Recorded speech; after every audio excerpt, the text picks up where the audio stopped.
seeing something here. And so we'll go ahead and send out the recording. And just for those who are watching on the recording, I'm Mike Moe from State of Washington Tourism. And now here's Matthew Ozuna. Hi, folks. Good afternoon. Thanks, Mike. Like Mike said, I'm Matthew Ozuna. I'm the Destination Development Manager at SWT, State of Washington Tourism. You'll interact with me probably the most in relation to this grant program, the Tourism Sustainability Grant. And today we'll go over everything that the grant program entails, also some grant writing tips, and some application tips as well, in addition to a few grant projects from last year. So let's dive right in. And before we talk about dollar amounts and timelines, let's talk about applicants that are able to apply for this grant. Let's see if I can advance my slide deck. Oh, there you go. So cities, counties, tribes, and nonprofit organizations. If you are a business on the call today, you cannot apply for this program. You could collaborate with some of the eligible applicants listed on this page. You can provide in-kind contributions, materials, time, what have you, expertise in the grant writing process, but you cannot apply for the grant yourself and receive grant funds. So just keep that in mind. Cities and counties, I'm thinking of Clallam County that applied for this grant and received grant funding last year. That county government comes to mind. The Nisqually tribe also applied for this grant last year and received funding. And then a host of nonprofit organizations ranging from a mural society in Toppenish, Washington, as well as outdoor recreation groups as well. Oops. Key dates. So let's talk about a few key dates tied to this grant program. The application period opens on the 18th of August and it closes on the September 18th. So you roughly have about a month, 30 days to get all of your work done and turned in to me. Actually, I'll provide you with my email address at the end of the webinar. That also gives you plenty of time to ask questions and to do your research and to marshal your resources and really submit a top-notch application. Again, if you have any questions throughout the application process, feel free to email me and I can help you along the way. So there'll be a 2-week review period with staff at State of Washington Tourism, along with a panel of industry experts. We'll review the first set of applications for minimal qualifications, and then the remaining applicants will go to the committee to review and discuss. We should notify awardees by October 6th, maybe a little earlier, via email or phone call. And then we'll enter in a grant agreement, a contract, make sure all of the details and the timelines and the funding is secure and delivered, and you'll get a signed contract. And then pay very close attention to these dates. April 1st will be an interim report. I'm working on a template for you, but it's no more than a page. It's just the status of the grant, what's been done, how much money has been spent, what other stakeholders are involved and what are they doing. So not a huge report, just no more than a page perhaps. You have to spend your grant funds by August 1st. That's really important. And then submit a final report, probably no more than 2 to 3 pages with photos and receipts and a budget outline by October 1st of next year. Okay, so the Tourism Sustainability Grant Program, here are a few more specifics. With this grant program, applicants can ask up to $30,000 for a project. And we encourage applicants to provide a match of some kind, whether that's cash or an in-kind contribution with volunteer time or donated materials. Mike said in the beginning of the webinar that the funding, the budget for this program has diminished a little bit from last year. So we have $125,000 available. Here are just a few examples of projects that happened last cycle. Some that focused on tourism infrastructure, new festivals and events. And when we say new festivals and events, we mean festivals and events that are less than 5 years old. Outdoor recreation was a popular grant project area. But business districts, creative districts, and Main Street associations can also apply for events or initiatives, things like that. Some application tips for you all. Collaboration is key. Collaborate, collaborate, collaborate. So the more we see buy-in from the community or from tourism stakeholders, the likelihood that your grant is going to, application is going to float to the top for our industry experts to review. It's important to have a good cross-section of support from the community, not just from local government and county government, but from nonprofits, and probably the most important, your local destination marketing organizations. We're also looking for the long-term sustainable impact of this project. We're not so much a one and done. We're looking to see how this project, or when it's completed, how it will benefit community and tourism years afterwards. So longevity and sustainability is very important in your application. Make sure you detail that in length. And this is our grant rubric. This is what all of the industry experts who review the grant applications will look at in their evaluation during the 2 weeks in late September. Again, we're focused on sustainability, collaboration with DMOs. I said that was really important, as well as the purpose of this grant program itself to foster safer, more inclusive and sustainable visitor experiences throughout Washington State. Oh, and the match as well, whether that's in kind or a cash match. Those are the 4 or 5 major areas that we're looking at grant applications to judge during the application process. And I just have a few grant writing tips for you all. Be very specific. There is a word limit. We'll get to it in the next slide of 400 words, I think, per question, or at least one question. I'll show that to you in a little bit. So use those 400 words to really detail the need and the impact of this project in your communities. Make sure your budget makes sense and all your dollars and cents are accounted for. That's really important. I'll show you a budget template in just a little bit. Don't do this all yourself.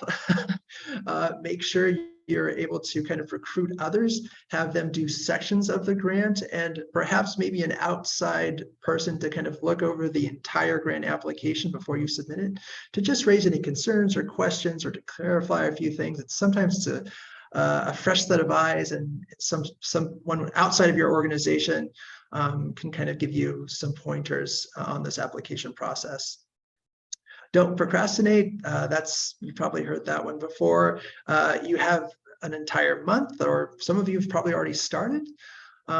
Take your time, do good work, ask a lot of questions, and feel free to reach out to State of Washington Tourism if you need additional assistance. And then lastly, folks, pay very close attention to the details. Make sure you read the question in the grant application and answer it thoroughly. Make sure you know the deadlines, what to include in your application when you submit it. Pay very close attention to those, reread and the requirements over and over again. It will definitely pay off. Okay. Oh, one last slide before we show you a few templates. I mentioned the 400-word limit in one of the questions in the tourism sustainability grant application. I think it's the first question, as a matter of fact. It's pretty lengthy, and that's why we give you 400 words. But a way to think about this is to break your answer down into 5 paragraphs. So if I'm focused on project description, objectives, budgets, partners, and statement of needs, I'll devote roughly 60 to 70 words per paragraph. So that'd be a solid response in your application. That's exactly what we're looking for. Be sure to introduce your organization, emphasize the project that you will propose in your community, emphasize sustainability and longevity. Objectives, state your goal. Results, metrics is really important as well. You've all probably heard of SMART goals. Specific, measurable. I'm blanking on the A. Attainable, that's it. Realistic, timely, and also think about inclusion and equity in your grant projects and objectives. Budget, I make sure to justify every cost with dollars and cents. Make sure that's realistic as well. Again, collaboration is really important, especially with your DMO partners and community partners and tourism stakeholders. And we're also looking to at applications that include folks from underrepresented populations. How do we include them, or how do we target our projects for visitors of those underrepresented groups? And then this is really important too. Statement of need. It's not just about your organization, but what your organization is doing for tourism or the greater community. Stress the community need and its impact or benefit from this project. Here's a budget template that we will ask every applicant to fill out. You'll get this. Well, this will be very important at the beginning of the application process, and then if you are awarded a grant, you'll be filling out the actual column in your final evaluation of your project. So make sure you include your source of income or sources or types of income in this budget document, whether it's cash or in-kind contributions, materials, things like that. Also include the grant amount that you're asked from State of Washington Tourism for the Tourism Sustainability Grant. Make sure that's included in the budget income section. Expenses, again, include vendor, organization, service products, numbers, and cost per unit. Again, the more detailed, the better. We're looking for that. Cash or in-kind contributions. You can do that all in the budget column during the application process, and then the actual amount you will submit during the evaluation process no later than October 1 of 2024. And here's an example of what these documents will look like when completely finished. You notice there might be some change between the beginning of your grant project and the application process and the completion of that grant project. Your numbers might differ a little bit. That's okay. Just be able to explain those differences. For instance, in this tourism ambassador program, this organization thought 50 people would sign up for the program and pay $20 to enroll, just to get some skin in the game, to make them show up, hopefully. Well, guess what? It was only 25 folks that entered the program, so that's okay. And that difference you can see in the actual column that would also be articulated in the written report. Expenses below, similar, oops. Oh, they match completely, so that's good, no issues there. We'll move on to 3 examples of last year's projects for tourism sustainability. Pondere River Tourism Alliance. This was a great project that I've heard a lot about over the last 2 years. This year, over Father's Day weekend, in northeast Washington State, the far northeast corner of the state. This festival has taken off. It's really helped a community of only officially 260 residents. It looks like the town grows hugely over this three-day event or two-day event in June.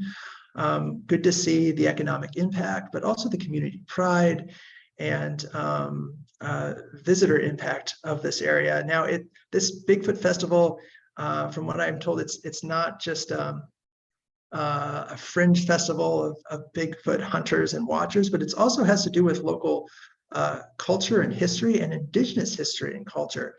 And these folks are appreciative of Bigfoot and the natural environment. So I can't wait to actually attend this event in person. You'll notice the multitude of partners that this organization marshaled in its support of the event and in the application. So we were very happy to see all of the partners involved in this grant project.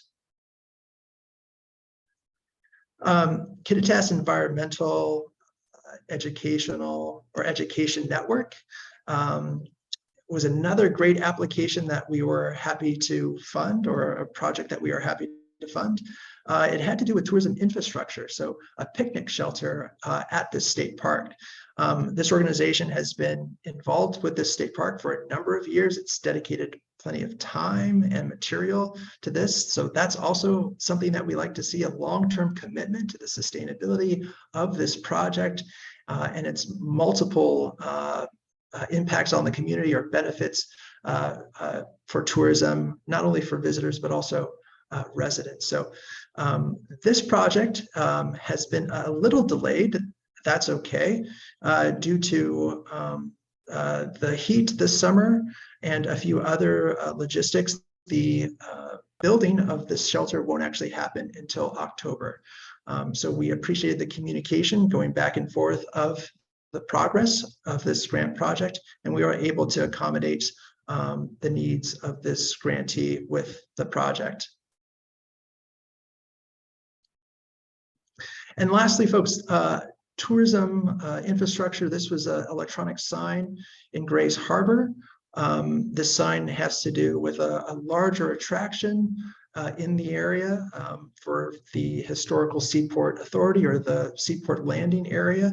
It includes many tourism offerings, including an event center, an educational center, trails, access to the water. So we definitely saw the huge impact that this project could have on tourism and for the local community. So we were happy to fund it and to use electronic sign to keep up with events and other things. Oh, and I guess I did have one more.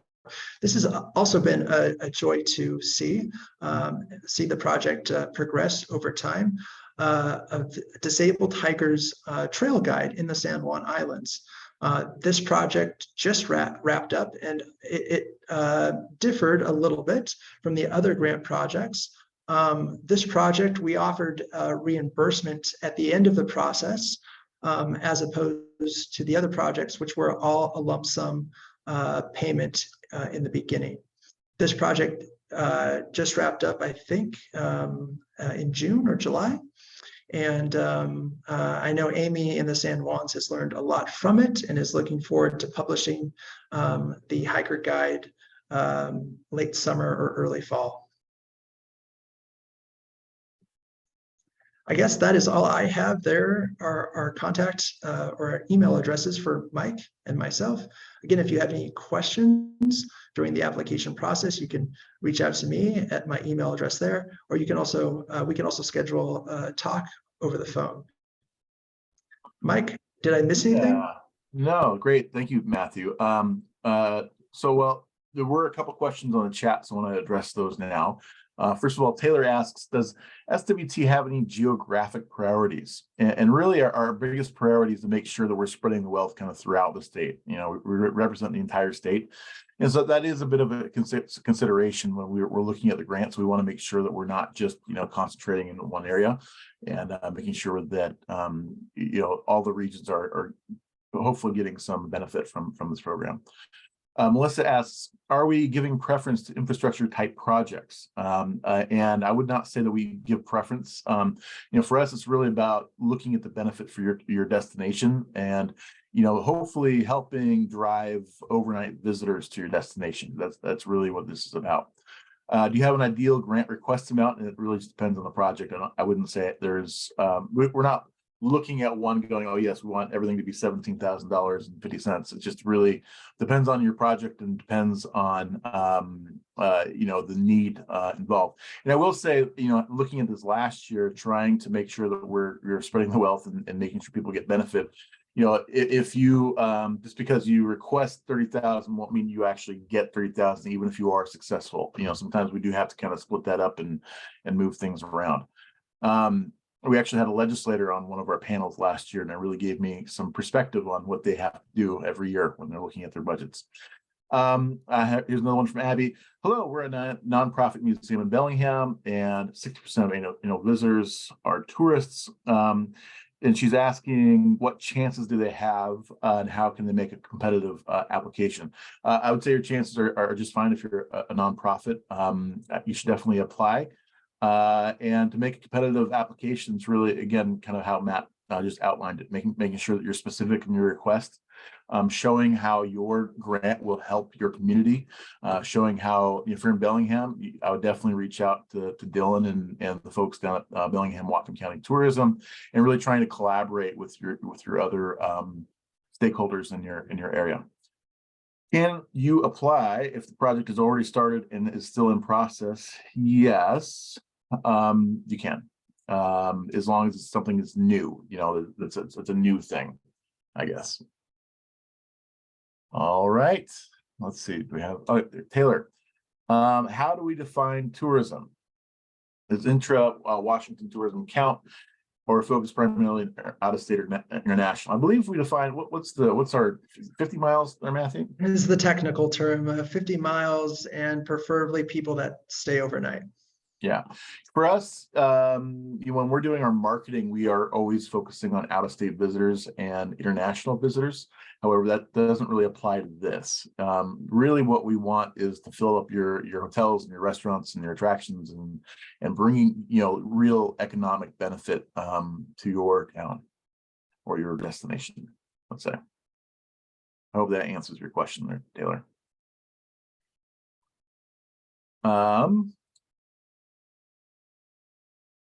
So that is the last question. Well, we flew through this. We're gonna give you guys all sorts of time back on your day. So hopefully, Matthew, why don't you go back one more time to the last slide so people can make sure they have your email. Contact. Yeah, your contact information. So just so you know, when we do announce this on August 18th, we're going to send out a blast to our email list. Hopefully you guys have already signed up for our newsletter. If you haven't, Matthew can probably put that in the chat, or you have a newsletter. And so all of the application documents and everything you need will be outlined in that announcement. And then we'll also have it available on our industry website. I'm sure Matt will put the industry website URL in the chat as well. So be on the lookout for that information, and then just feel free to reach out to Matthew whenever you have any other questions, and I'm sure Matthew will collect questions and answers and probably add them to our FAQ sheet, which will also be on our webpage for the grants on our website. Yeah, I was just going to say that, Mike, thank you for bringing up the FAQ sheet. So the questions that were brought up today, those will also be on the FAQ page. There'll also be a link to the recording on that page or somewhere else on the grant webpage. I would just also remind folks too, when they complete these applications, and if you are awarded grant funds from State of Washington Tourism, that things happen, grant projects change, and we just ask for open lines of communication. That's what happened with the Kittitas project with the picnic shelter. There was some budget delays and then environmental impacts, just the summer heat.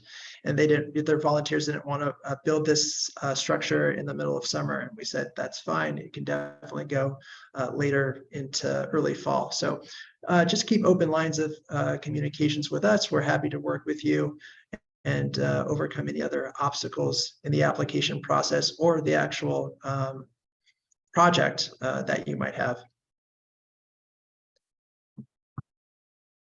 Okay, well, I think unless we have any more questions, I think that'll do it for today. Again, reach out, and really hope this program goes a long way to increase the economic benefit for your area. So thanks again for joining us, and we'll be hopefully in touch soon. I hope you all have a great day.